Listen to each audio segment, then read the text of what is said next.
Assalamu alaikum, suma mbokki Gambians yi, Gambians at home, Gambians abroad. Man la Marie Sok, tey January 30th, 2025, di ñëw fii di leen bàyyi message bi boo xam ne dama ko def ci English, ma try pour translate ci Wolof. Li ma doon ba wax ci anglais mooy man dama disappointed. Waaw am naa naxar trop parce que dégg naa audio bi nga xam ne moom la former président Yaya Jammeh bàyyi ma dégg audio bi ba ñaata fan waaye dégguma kenn wax ci only ñi sympathizers yi nga xam ne ñoo nekk ak président bi tey waroon nañoo dégg kàddu yu bari jóge ci collision 2016 parce que si ña nekkoon ci collision 2016 ñoom ñoo taxaw ñëw wax Gambians yépp ñu ñëw together ñu génnee fi Jammeh parce que Jammeh dictateur la ñu jaay agenda bi àddina bi yépp naw ñu déglu ñu ñépp taxaw jàppale ñu bañ génnee Jammeh ECOMOG wala ECOWAS bokk ci ñu génnee Jammeh Gambie am jàmm waaye ñëpp fàttaliku nañ fitna bi fi nekkoon ñëpp daw nit ñi di daw di dugg Sénégal yépp yàlla def yàlla saafaral ñu ko mu def Jammeh nangu mu génn ak jàmm ñoom ñu def seen agreement boo xam ne tey yow ak man xamuñ naka la lan la parce que kenn si ñoom musut a génn ñëw wax leeraral askan bi la fa nekk moo tax tey ma am naxar parce que lu tax opposition yépp tey noppi ne pat waaye ba Jammeh demee yeneen élections yi ñëwee opposition yépp a taxaw di dóor seen dëna yi di dóor seen dëna nekk ay góor di dóor seen dëna di wax affaire yi Jammeh di wax lii wax lali waaye tey Jammeh génn wax ay kàddu yoo xam ne tey ku ko déglu bu baax di nga xam ne kàddu yooyu mun naa indi fii fitna mun naa créer problème bu fekkee ne xanduluñ ko bu baax niñ ko war a xandulee ñoom ñëpp ñi nga xam ne dañ bokkoon di doon dóor seen dina nekk ay góor toog ne pat noppi xanaa lan ngeen def loo xam ne nekku leen di ko wax askan bi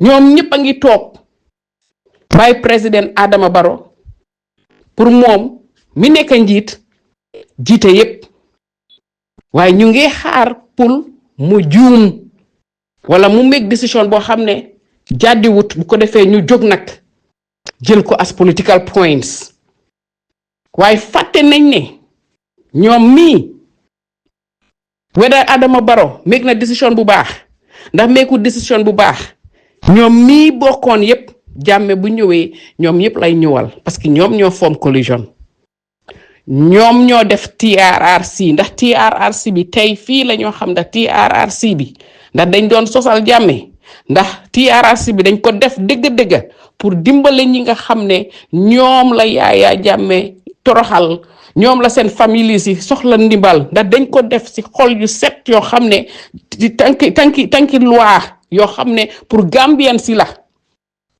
te jaarale ko ci dëgga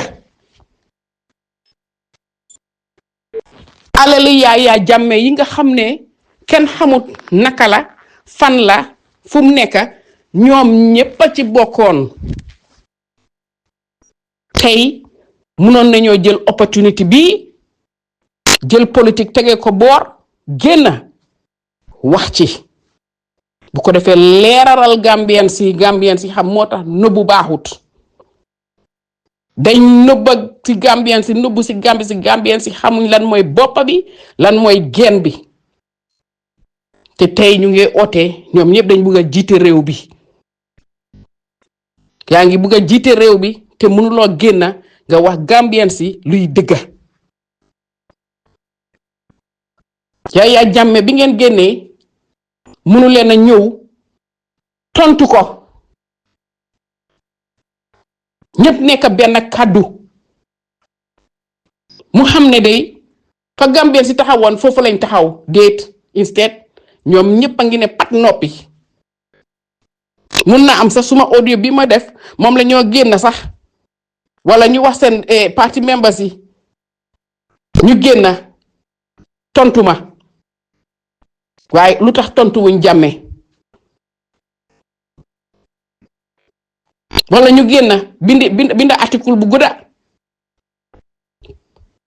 wala seen parti members yi ne leen Mari Sock génn na wax na génnal nga wax te ñoom ñëpp nekk ay góor di doo seen dina tey ñoom ñëpp ne pat waaye ñoom ñëpp bëgg a jiite réew te li espagnol yi di wax te ñoom ñëpp nekk ay góor am ay cojones nag mënuma koo wax nag ci olof te mënuñoo génn taxaw tontu Yaya Jammeh waaye ñu ngi toog di xaar lan la ñoo xaar ñu ngi xaar président bi mooy wala def slight error juum ñu door a génn nag di tëgg sabar use ko pour gain political points. Gambia war naa romba fii boo bëggee sa dëkka dëgga soo bëggee sa dëkka dëgga nga dégg kàddu yoo xam ne jàddiwul wala nga dégg kàddu yoo xam ne yow mun nga cee faram-fàcceel wala mun nga cee leeral sa askan bi bon mun ngaa taxaw nga wax ak sa nit ñi parce que boo mënulee taxaw nga wax sa nit ñi waaye boobu benn tey yaa ngi use turi Jammeh pour sa campagne yi di wax lam fi defoon lam fi defutoon ba ngeen def TRRC ba wanteer bagaasam yépp waaye tey mu wax kàddu ngeen noppi de am na lu ci rax waaye li ma wax nag di pour dama ko wax ci opposition yi dama yóbbu kàddu bi ci askani Gambia ngeen bàyyi seen xel yu baax ñi ngeen bëgg ñu jiite leen ci dëkk bi waaw parce que boo bëggee sa réew ngeen jóg ñépp jóg taxaw génnee fii kañ ne dictateur la bon tey bu waxee mun ngeen a génn yéen ñépp ngeen tontu ko Gambien si xam ne yéen ñépp yéen a ngi taxaw ci seen digga waaye yéen ñépp a ngi ne pat noppi di kuukali président bi naan dafa ragal yéen ñépp a ragal di xaar lu moo def pour ngeen mun a tëb feesal internet bi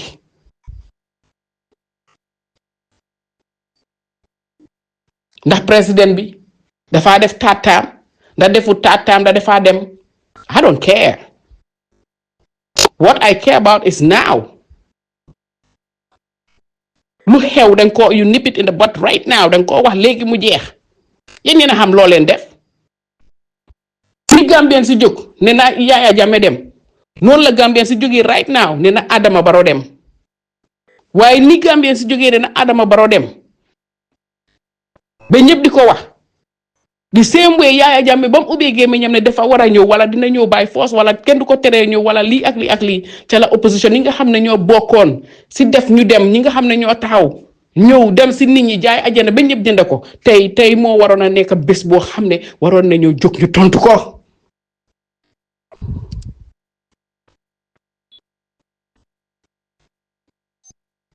waaye xam naa suma audio bi bu rombee ci ngay gis ñoom ñëpp di génn di wax parce que ñëpp dañuy xaar te ngeen oo seen bopp ay góor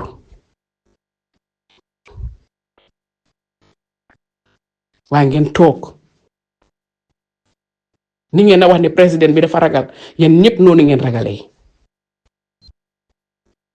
yéen ñëpp yéen a ngi xalaat boo leen waxee lan mooy xew waaye ma wax leen ma yëgal leen dara Jammeh ñëwul rek pour président bi parce que du président bi rek a ko toogoon du président bi rek a amoon agreement ak moom yéen ñëpp ñi ci bokka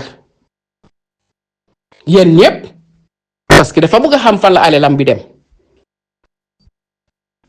te ragaluta dem koot ni mu ko waxee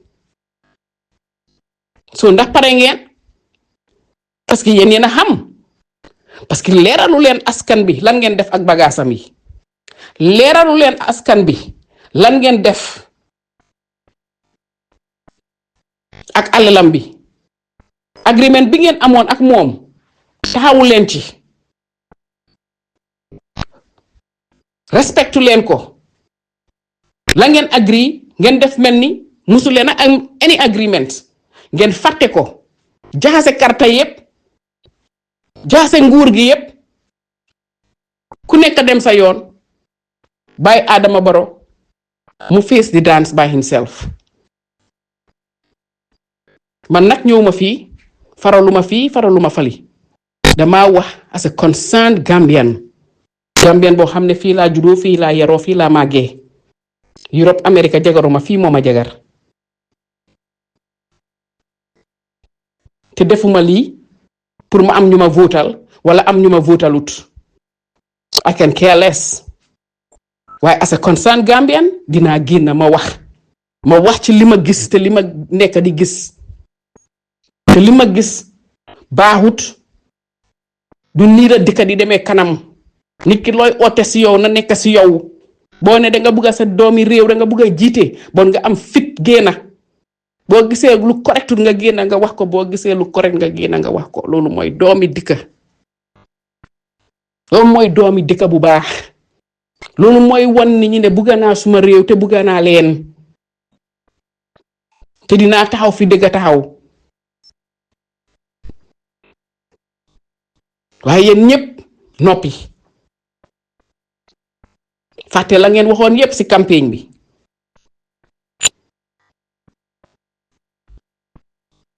ngeen bàyyee ko yépp ci boppi président bi toog nag di xaar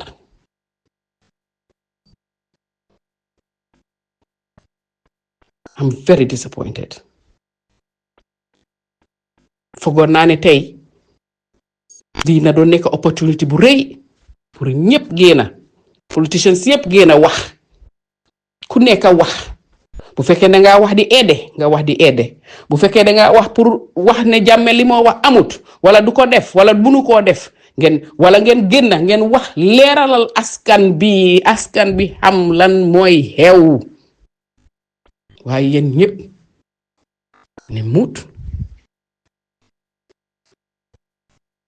ngeen bàyyi seen ñi nga xam ne ñoo leen di toppa di kuukali président bi naan dafa ragal ak State House kenn añut ak déedéet guess what Yaya Jammeh bu ñëwee yéen ñëpp yéen a dut añ parce que xam ngeen li ngeen def and that is a fact du woon moom kenn rek is coming for all of you ndax su ñëwee li moo bugg a def koo def ci benn fan ndax benn at ndax ñetti at ndax fukki at it doesn't matter waaye xam leen ne yéen ñëpp laa ñëwal so ngeen noppi sëf ko yëpp président bi that's not gonna work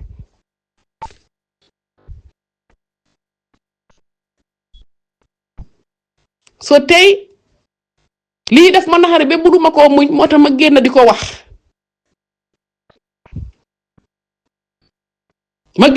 because ragaluma kenn yàlla bi ñu tiim rek laa ragal te bu ma gisee loo xam ne correct dinaa ko wax te li ngeen def nii ñaaw na trop te bugg a jël réew ngeen oo seen bopp ay góor a wax na góor yi génn tontu ko waaye yéen a ngi ne pat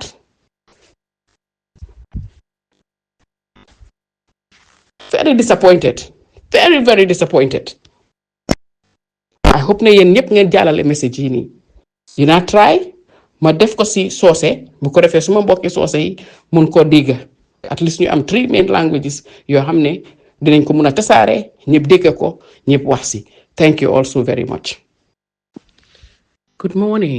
Good morning to all Gambians. This is Marie Sock. This recording is made today, January 30th, 2025. This message is to Collision 2016. I am so disappointed because since the former president, Yayah had made his statement via social media, one would think that the message he left, would be a concern for all the party leaders that led the coalition of 2016. And what I would have expected, or what Gambians are expecting to happen, is that these coalition leaders come out and speak out. Speak out, even if it's for Diame to come back or Diame not to come back, but come out and speak out, because in 2016, you all came out and fought for him to leave the country peacefully. So I am disappointed that all of you are quiet.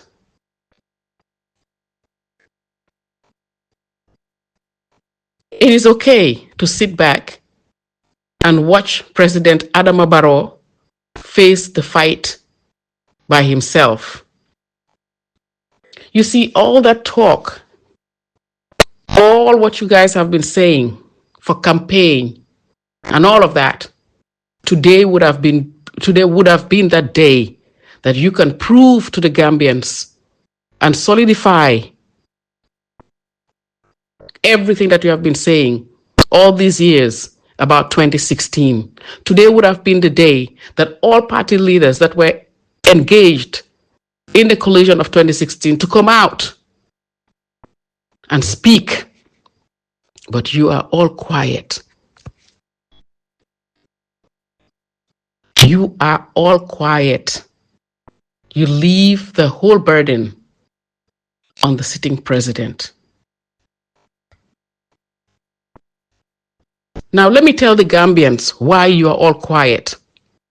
And maybe after hearing my audio, one or two of you will come out for political purposes, or your people will tell you, Mari Sok Wana, trial nga gina nga wax.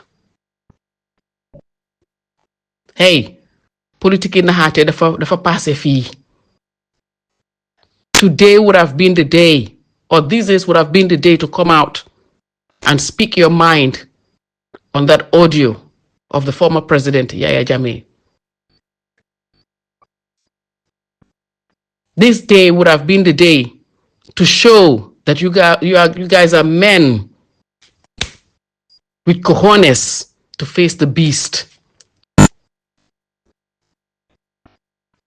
But it seems like the whole Gambia is laughing, talking about the president is scared. No, you are all scared because you all know what you did. You are all scared when you made that TRRC, whether it was witch hunting, whether it was real, whether it was really for the victims. You are all scared because you know what you did with his assets.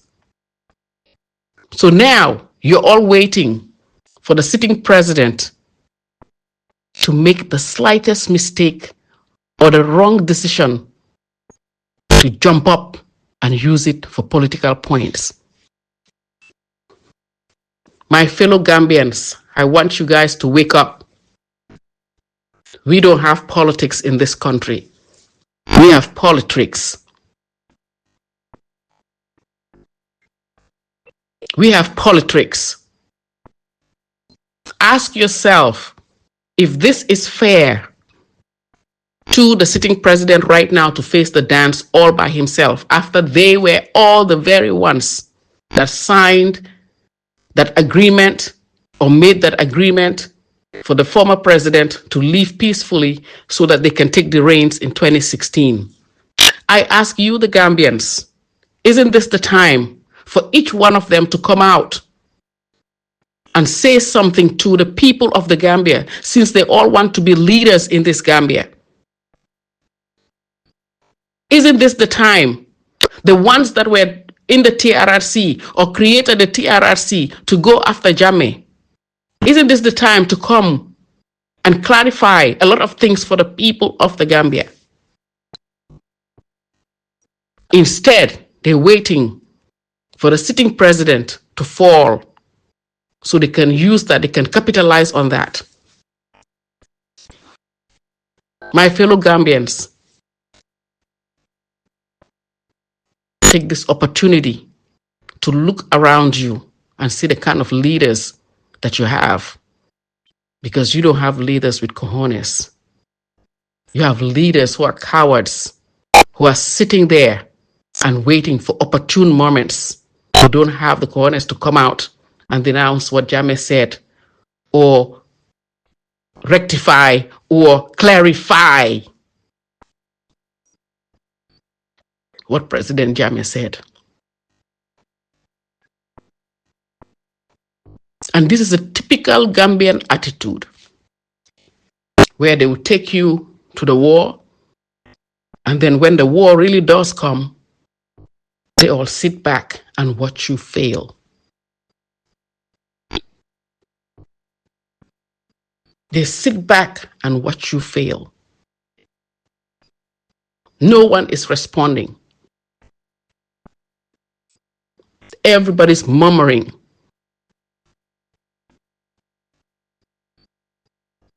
As oppositions, this was the moment, especially the ones that were involved in the 2016 collision, to make a statement and give their insight or thoughts or reality, or even just come back and tell the Gambians the truth. But you're all quiet. And you're allowing the president, Adama Barrow, to deal with this all by himself. But yet, you want to be leaders of this country tomorrow. You want to be leaders. See, all of you come for me and start talking about my statement that I'm making right now. But you won't talk about Diame that came out and made a statement that when you do listen to it, might create a problem for the country, that can create chaos. You talk about how much you care about Gambia, how much you want to be leaders in this Gambia. All of you men wanting to lead this Gambia are sitting there quiet because what? The beast spoke and you are so scared, but you were ready to beat your chest that you want to lead this country. The people are confused, but you're all sitting there, coward, laughing.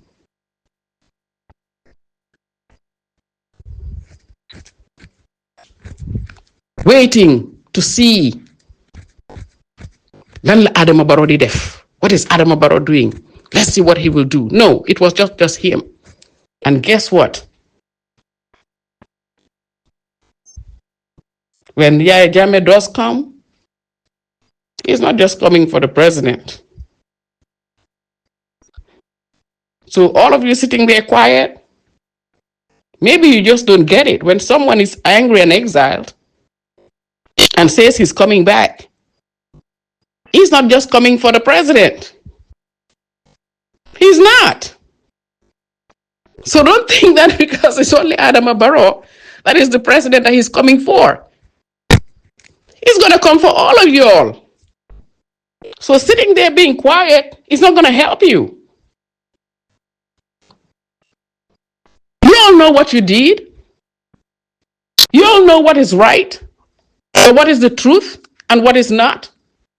You all know that.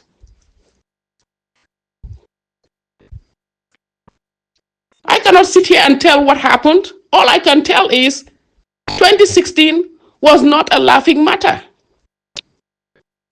2016, Gambians were running out of the country. They were fleeing the country. 2016, people came out in their numbers and voted for one person to lead because the idea was sold. Well, everybody said that Diame was a dictator. Internationally, everywhere, Diame was a dictator and he needs to go. All the political, sympathizers all over the world, everybody beating the same tone until Diame left by the force of ECOWAS. And he left so that there was peace. Now the same Diame, the dictator Diame, left a statement that is coming back.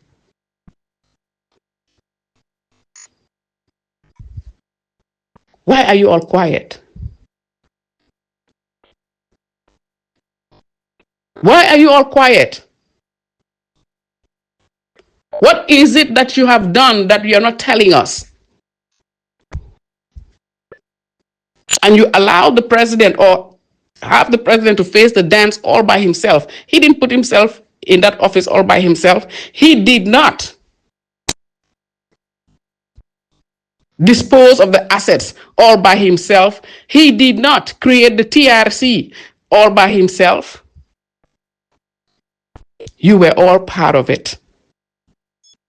My question is to the Gambians, when are you all coming out and ask them what are they going to do about it? Watch them, listen to this audio and start coming out with long statements, long page letters trying to defend or say something when they had all this since the audio came out. None of them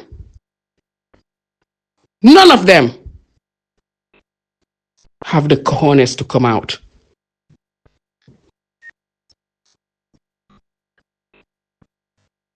I am so upset with everything that Gambia is going through, with everything that Gambia is seeing. The people are being lied to. The people are being disrespected.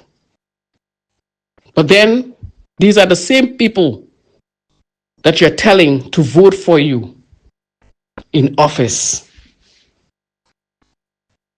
I don't even care if people vote for me or not. That is why I can stand and say what I have to say and what I want to say as a concerned Gambian. A Gambian that was born and raised in the Gambia on certain values. That when I see things that are correct, I will say it. When I see things that are wrong, I will say it with no fear or favor. And that is what you do as a citizen. And sometimes forget about the politics. Let us try sometimes to mean what we say. When we say we need to come together, this is the moment that we should have been hearing voices everywhere. Instead, you're all cowardly, quiet, and waiting for Adama Barrow to make the slightest mistake. And then the drums will start rolling for political points. Absolutely ridiculous.